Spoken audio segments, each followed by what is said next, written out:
আপনাদের ভেতরে একটা দুর্বিসন্ধি লাগিয়েছে, ওনার নামে মামলা আছে, ওনাকে নির্বাচন করতে দেওয়া হবে না। এগুলো থোড়াই কি আর আমি কিছু মনেই করি না।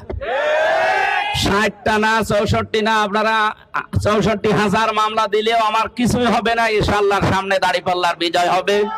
যারা আমাকে বিভিন্ন ভাবে ভয় দেখিয়েছেন যে ওর নামে 50, 60, 100টা মামলা দিলে থেমে যাবে, আমি আয়না ঘরে থাকা মানুষ, আমি ফাঁসির কন্ডেম ছেলে 1 দিন 2 দিন না 3 বছর থাকা মানুষ।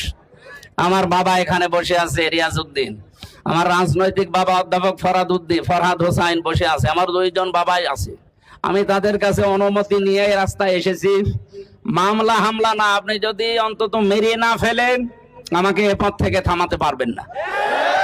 আপনাদের ভেতরে একটা দুর্বিসন্ধি লাগিয়েছে, ওনার নামে মামলা আছে, ওনাকে নির্বাচন করতে দেওয়া হবে না। আমি জজের কাছে, আদালতে এবং উকিলের কাছে সব শুনেছি। এগুলো মানুষের ভেতরে ষড়যন্ত্র এবং ভীতি তৈরি করার জন্য এই কাজ তারা করছে। এগুলো থোড়াই কি আর আমি কিছু মনেই করি না।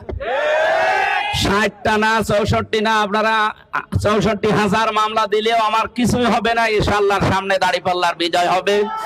আপনাদের সবাইকে উদারত আহ্বান জানিয়ে আল্লাহর সাহায্য চেয়ে শেষ করছি।